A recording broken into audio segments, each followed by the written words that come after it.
Selamat sore Bapak, perkenalkan saya Dr. Ratna yang hari ini bertugas di klinik. Bapak atas nama siapa? Saya Mari Dwi Purna, Dok. Bapak Dwi, konfirmasi tanggal lahirnya Pak? Tanggal 15 Oktober 1999. Ya, sesuai datanya Pak ya. Bapak, untuk saat ini saya akan melakukan pemeriksaan fisik abdomen atau perut. Ini sangat penting untuk menunjang bagaimanakah diagnosis yang sebenarnya terjadi pada Bapak sesuai keluhan Bapak tadi. Mungkin pemeriksaannya akan terasa kurang nyaman, Bapak mungkin merasakan akan nyeri. Nah, saya akan melakukan penekanan. Bapak apakah bersedia? Sedia. Oke, karena Bapak bersedia, maka silakan berbaring di bed, membuka bajunya dulu, dan silakan berkemih dulu Pak ya, supaya perutnya kosong. Baik. Saya akan melakukan cuci tangan prosedural terlebih dahulu. Ya. Nah, setelah kita melakukan inform consent kepada pasien, kemudian mencuci tangan prosedural, maka kita bisa memulai tahap-tahap melakukan pemeriksaan abdomen. Pemeriksa akan berada di sebelah kanan pasien dengan posisi pasien berbaring di bed pemeriksaan, terlentang supinasi. Pakaian atas pasien sudah dilepaskan, sehingga kita bisa lebih leluasa melakukan pemeriksaan fisik abdomen. Yang pertama adalah melakukan inspeksi, yakni kita melakukan penilaian melalui pengamatan. Yang kita nilai adalah bagaimanakah kondisi perut secara umum. Yang pertama, kita nilai bagaimana bentuk serta simetrisitas dan juga apakah perut pasien itu buncit atau tidak. Nah, pada pasien ini bisa kita amati bahwa pergerakan dan juga bentuk dari perutnya itu simetris, kemudian tidak buncit. Selanjutnya, kita bisa menilai lebih jauh lagi mengenai dinding perut. Untuk dinding perut yang kita nilai adalah bagaimana warna kulit, kemudian apakah ada pelebaran vena, umbilikus, dan juga menilai bagaimana inguinalnya. Pada pasien ini tampak normal. Selanjutnya, setelah melakukan inspeksi, kita lakukan pemeriksaan auskultasi. Untuk auskultasi sendiri yang kita perlukan adalah stetoskop. Nah, jadi pada pemeriksaan ini kita letakkan stetoskop di salah satu titik di sekitar dari umbilikus pasien. Seperti ini.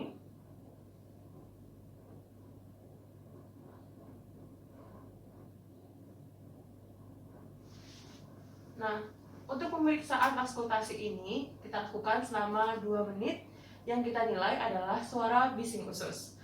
Untuk bising usus sendiri kita hitung berapa kali frekuensinya dan juga kita bisa dengarkan apakah ada suara-suara lainnya seperti fluid arteri dan juga venous hum. Setelah melakukan auskultasi, kita beranjak ke pemeriksaan perkusi. Perkusi adalah melakukan pemeriksaan untuk mendengarkan bagaimanakah suara dari perkusi perut. Ini bertujuan untuk menilai apakah suaranya timpani atau peka, sehingga kita bisa menilai bagaimana kondisi di dalam. Untuk melakukan perkusi, kita lakukan di seluruh lapang dari dinding perut, yaitu siman radio, kondisi apa? Kita ketukkan.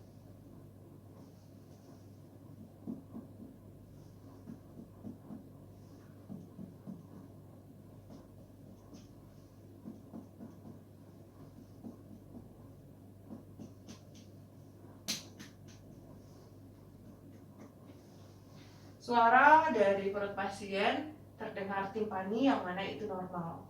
Selanjutnya, kita bisa lakukan perkusi yang lebih spesifik lagi, yaitu di arcus costa, inferior arcus costa kanan dan kiri. Untuk inferior arcus costa kanan, yang kita dengarkan adalah suara peka dari hepar.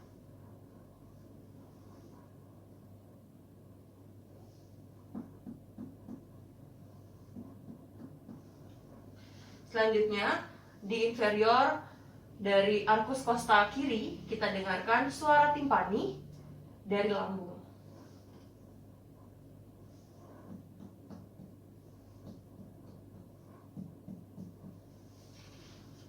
Setelah itu, kita bisa lakukan pemeriksaan untuk menilai batas dari hepar.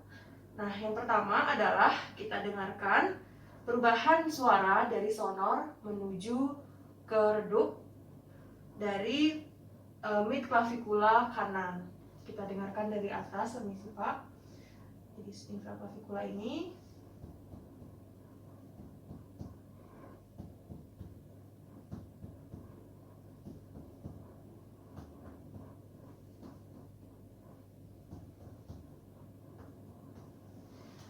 perubahan suara terdengar kita bisa tandai di sini. Berarti ini adalah batas antara hepar dan juga paru, yang mana ini merupakan batas atas dari hepar. Selanjutnya, setinggi umbilikus yang juga di mid clavicula kanan, kita lakukan perkusi kembali. Kita dengarkan suaranya akan berubah dari timpani ke redup.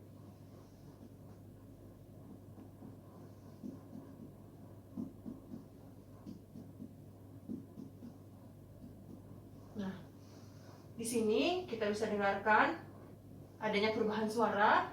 Ini merupakan batas dari hepar sendiri. Kita akan ukur dengan menggunakan pita pengukur dan tentukan berapa lebar dari hepar. Setelah melakukan tindakan perkusi, kita bisa melakukan pemeriksaan dengan palpasi. Nah, untuk palpasi sendiri, pertama kita bisa minta pasien untuk menekuk kedua kakinya. Bapak tolong tekuk kedua kakinya, Pak ya. Nah, menekuk kaki ini bertujuan agar pasien otot-otot abdomennya itu bisa lebih rileks, sehingga kita bisa melakukan pemeriksaan yang lebih teliti. Untuk palpasi, jadi kita lakukan 2 tahap. Yang pertama adalah palpasi superficial, yang kedua adalah palpasi dalam. Palpasi dilakukan di seluruh regio dari abdomen. Kita nilai apakah ada abnormalitas yang kita raba. Selanjutnya, apakah ada juga misalnya nyeri yang terasa pada pasien atau devans muskuler. Pada saat pemeriksaan ini, yang pertama yang superficial itu kita bisa menggunakan 1 tangan saja. Untuk yang dalam kita bisa gunakan bantuan 1 tangan lagi. Nah, di sini kita bisa menilai juga apakah ada perubahan ekspresi pada pasien. Jadi kita bisa nilai apakah pasien menunjukkan tanda-tanda dia merasakan nyeri di titik-titik tertentu. Bapak, apakah ada nyeri? Kemudian, setelah kita melakukan palpasi, kita lanjutkan pemeriksaan untuk menilai adanya asites.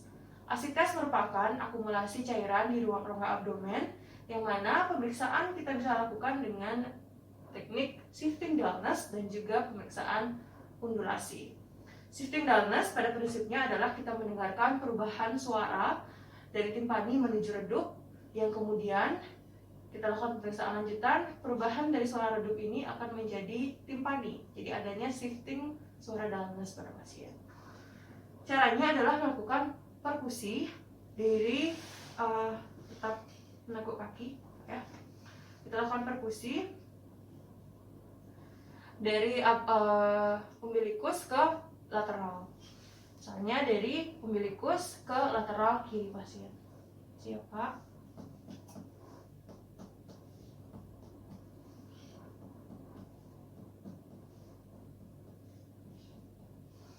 Pada titik di mana terdengar perubahan suara timpani menjadi redup, kita tandai dengan tangan. Kemudian Bapak tolong menghadap ke sini sebentar, Pak, miring. Apa ini dulu saja.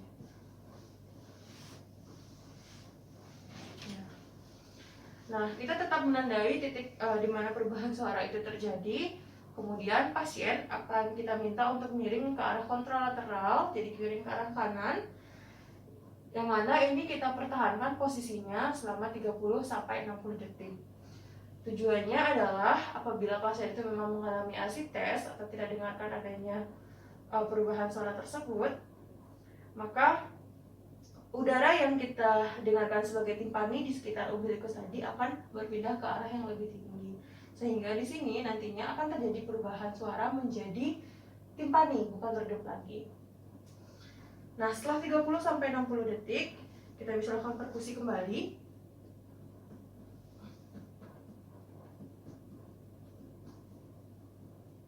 Nah, pada pasien ini terdengar normal, jadi tidak ada shifting suara dullness pada pasien. Jadi disimpulkan bahwa tidak ada asites. Oke, bisa kembali lagi, Pak. Nah, teknik yang kedua yang bisa kita lakukan adalah melakukan pemeriksaan dengan undulasi. Undulasi ini sederhananya adalah kita akan merasakan adanya aliran cairan, adanya aliran dari asites abdomen itu ke salah satu sisi dari perut pasien. Caranya adalah dengan meletakkan 2 tangan, jadi 1 tangan di sisi yang kiri, satu tangan di sisi yang kanan. Akan lebih baik lagi apabila ada satu pemeriksa yang meletakkan tangannya di pertengahan dari umbilikus ini, sehingga ketika kita lakukan pemeriksaan, jadi bukan getaran dari dinding abdomen yang kita rasakan, tapi memang dari cairan di dalam rongga abdomen. Nah, tanda-tanda seperti ini, kemudian satu sisi kita ketukkan, dan satu sisi akan kita rasakan adanya aliran cairan apabila pasien itu mengalami asites. Nah, pada pasien ini tidak ada, jadi pemeriksaannya adalah negatif. Nah, pemeriksaan selanjutnya adalah kita lakukan palpasi hepar. Palpasi hepar kita lakukan di 2 titik, yakni untuk menilai lobus kanan dan lobus kiri hepar.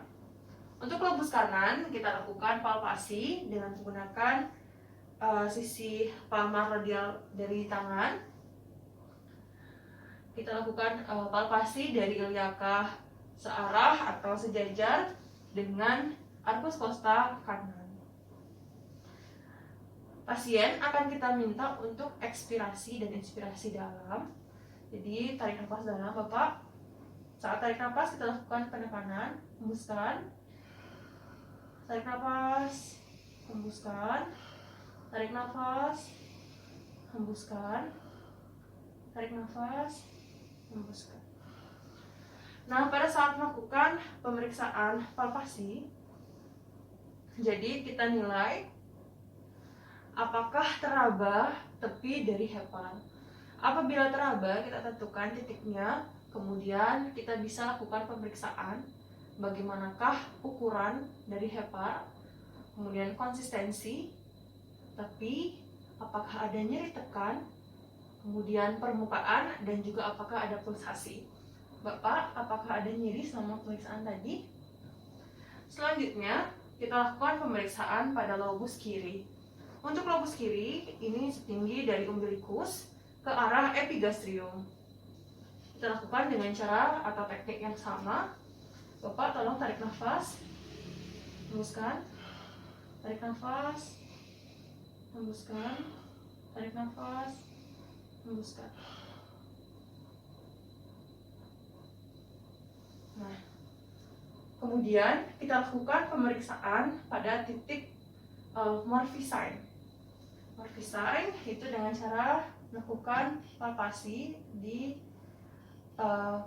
musculus rectus abdominis yang kanan ke arah arcus costa. Kita lakukan penekanan. Bapak, tarik nafas, hembuskan. Apakah ada nyeri yang terasa? Selanjutnya, kita lakukan pemeriksaan limfa dengan metode Schaffner.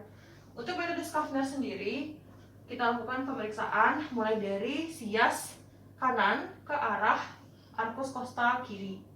Jadi ini akan membentuk garis imajiner melewati umbilikus.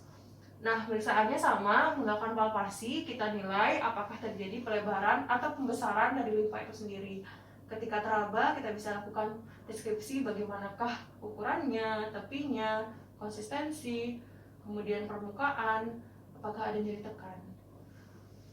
Jadi kita bisa mulai dari arah sias, dan siapa? Bapak, nanti apabila ada nyeri tolong katakan ya. Tarik nafas, Pak, hembuskan, tarik nafas, hembuskan, tarik nafas, hembuskan, tarik nafas, hembuskan, tarik nafas, hembuskan. Nah, pada titik misalnya di mana limfa itu teraba, kita bisa melakukan pemeriksaan ke arah lateralnya untuk mengetahui bagaimanakah kondisi dari limfa itu sendiri. Selanjutnya, kita lakukan pemeriksaan di titik McBurney untuk mengetahui apakah ada nyeri atau defans muskular lokal. Di sini menandakan adanya curiga ke arah adanya appendicitis. Kita tekan di arah sepertiga sias. Bapak, apabila ada nyeri tolong katakan ya. Ada nyeri, Pak? Tidak ada. Selanjutnya kita lakukan pemeriksaan, yakni menilai kondisi ginjal dengan melakukan pemeriksaan balut teman. Nah, balut teman ini dilakukan di kanan dan juga kiri dengan menggunakan teknik palpasi dua tangan. Yang pertama, kita letakkan tangan kiri di posterior pasien, yaitu sejajar dengan iga 12 dengan ujung jari itu mengarah ke costovertebral angle. Selanjutnya, satu tangan, yaitu tangan kanan, kita letakkan di lateral dari musculus rectus abdominis. Caranya adalah tangan kiri yang berada di posterior akan kita angkat ke atas. Kemudian saat pasien nantinya kita minta inspirasi dalam, saat puncak inspirasi kita tekan, kita lakukan perabaan terhadap kondisi ginjal pasien. Bapak, saya akan lakukan pemeriksaan ginjal. Bapak, saya minta untuk melakukan tarik nafas dalam pelan-pelan ya Pak ya. 1, 2, 3. Ada nyeri Pak? Nah, teknik ini juga kita lakukan di arah atau di sisi kiri dengan cara sama. Pertama kita letakkan tangan di posterior dan satu lagi di atas. Oke Pak, tarik nafas.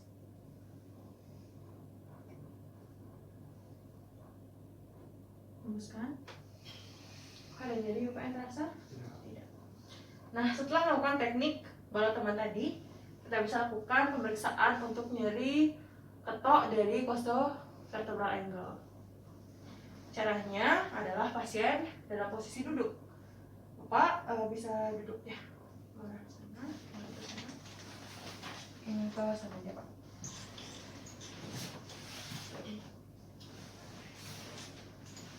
Nah, untuk nyeri ketok costovertebral angle ini, untuk menilai adanya nyeri ketika pasien itu kita lakukan pengetokan. Yang pertama, pada sisi kanan letakkan tangan seperti ini, posisi yang tadi. Kemudian kita ketok dengan tangan kanan. Ada nyeri Pak? Ya. Maaf, untuk yang kiri ada nyeri Pak? Tidak. Baik. Setelah pemeriksaan nyeri ketok CVA tadi, maka pemeriksaan fisik abdomen telah selesai. Ya Bapak Dwi, jadi tadi kita sudah melakukan pemeriksaan fisik abdomen. Nah, dalam pemeriksaan fisik tadi, dari serangkaian pemeriksaannya, untuk sejauh ini memang masih dalam batas normal, tidak ada kelainan yang kita temukan. Tetapi untuk kondisi Bapak ini memerlukan hanya observasi apakah sebenarnya yang terjadi. Untuk saat ini kita bisa lakukan pemeriksaan lagi. Apabila nanti ada hal-hal yang mungkin terjadi perburukan tiba-tiba, bisa langsung datang ke sini lagi ya. Apakah ada yang ditanyakan Bapak? Itu aja dok. Terima kasih Bapak, semoga cepat sembuh. Ya, terima kasih dok. Selamat sore.